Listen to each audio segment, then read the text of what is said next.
اول بھی ہے اور آخر بھی ہے. هو الاول والآخر والظاہر والباطن. سمجھ رہے ہیں؟ اول بھی ہے آخر بھی ہے, ظاہر بھی جانتے ہیں, باطن بھی جانتے ہیں. اور باطن کا میں آپ کو بتاؤں, ایک مرتبہ صحابہ اکرام موجود ہیں, ایک قافلہ نبی کریم صلی اللہ علیہ وسلم کا نکلا اور آپ صلی اللہ علیہ وسلم اس قافلے میں موجود ہیں, صحابہ اکرام بھی موجود ہیں. پانی کی حاجت ہوئی, پانی کی ضرورت پڑی, تو آپ صلی اللہ علیہ وسلم سے صحابہ اکرام نے کہا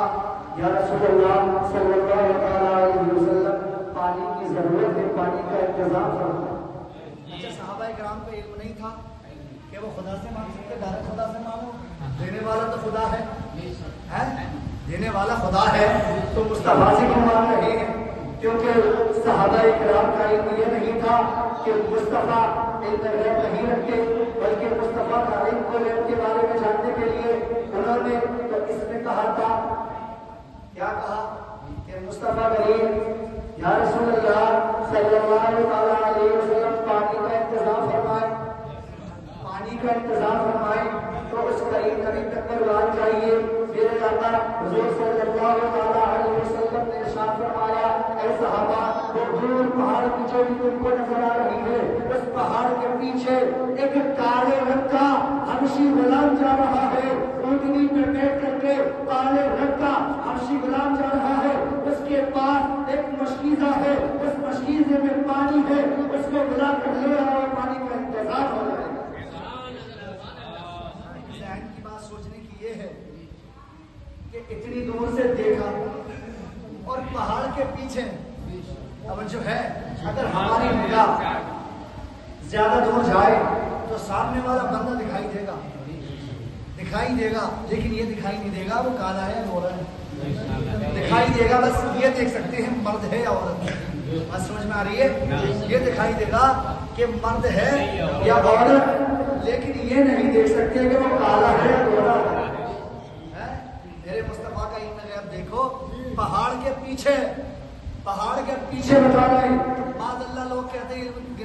یعنی دیوار کے پیچھے کا علم نہیں, اور میرے مصطفیٰ پہاڑ کے پیچھے کا بتا رہے ہیں, پہاڑ کے پیچھے کا بتا رہے ہیں. اب صحابہ نے کہا یا رسول اللہ صلی اللہ علیہ وسلم آپ کا حکم سراغوں پر. صحابہ اکرام علیہ رضوان جب پہاڑ کے پیچھے اس کالے رنگ کے غلام کو بلا کر کے لاتے ہیں اور دیکھتے ہیں کہ جو حضور نے بتایا تھا, جو نبی نے اس کا حلیہ بتایا تھا, جو اس کا گیٹ اپ بتایا تھا, وہ وہی کالے رنگ کا غلام ہے, اونٹنی پر سوار ہے. میرے عزیزوں ایسا ہی یعنی وہ غلام صحابہ اکرام کے پاس آ گیا, حضور کی بارگاہ میں لایا گیا. حضور نے اپنے دشت مبارک اس مشکیزے میں ڈال دیے, اس مٹی کے برتن میں ڈال دیے. صحابہ اکرام حضرت انس اس کے راوی ہیں اور حدیث میں آپ کو بیان کر رہا ہوں. حضرت انس کہتے ہیں کہ 1000 سے زائد ہم صحابہ اکرام کی جماعت تھی جس نے غسل کی ضرورت تھی, غسل کی حاجت تھی, اس نے غسل کیا. جس کو غسل کی ضرورت تھی اس نے وضو کیا. اور ہمارے جانوروں کو یعنی پیاس کی شدت تھی, پیاس کی ضرورت تھی, سب نے پانی پی لیا, لیکن اس مشکیزے کا پانی ختم نہیں ہوا. آپ کو ختم کر دیا جائے کہ بڑھایا جائے, سمجھ رہے ہیں؟ واپس سے جب میں خاموش نہیں رہا تو آپ کو خاموش, یہ کسی منتری سنتری کی بات نہیں, یہ اس رب کعبہ نے جس کے صدقے میں ساری کائنات کو بنایا اس احمد مختار کی بات اور علم غیب کی بات ہو رہی ہے. صحابہ عرض کرتے ہیں یا رسول اللہ صلی اللہ علیہ وسلم پانی کی حاجت ہے, پانی کی حاجت پوری ہو گئی. جب اس کالے رنگ کے حبشی غلام نے دیکھا کہ یہ کون ہے, نورانی صورت والے کہ جن کے چہرے کو دیکھو تو دیکھتے رہو, نگاہ ہٹانے کی ضرورت نہ پڑے, نگاہ ہٹانے کی. آج ہمارے نوجوان دنیا کی حسیناؤں کو دیکھ کر کے اپنا دل لے بیٹھتے ہیں, دنیا کی حسیناؤں کو دیکھ کر کے اپنی جوانی کو ختم کر دیتے ہیں. لیکن میرے عزیزوں اگر تمہیں دنیا کے اندر سب سے زیادہ خوبصورت, سب سے زیادہ اسمارٹ اور سب سے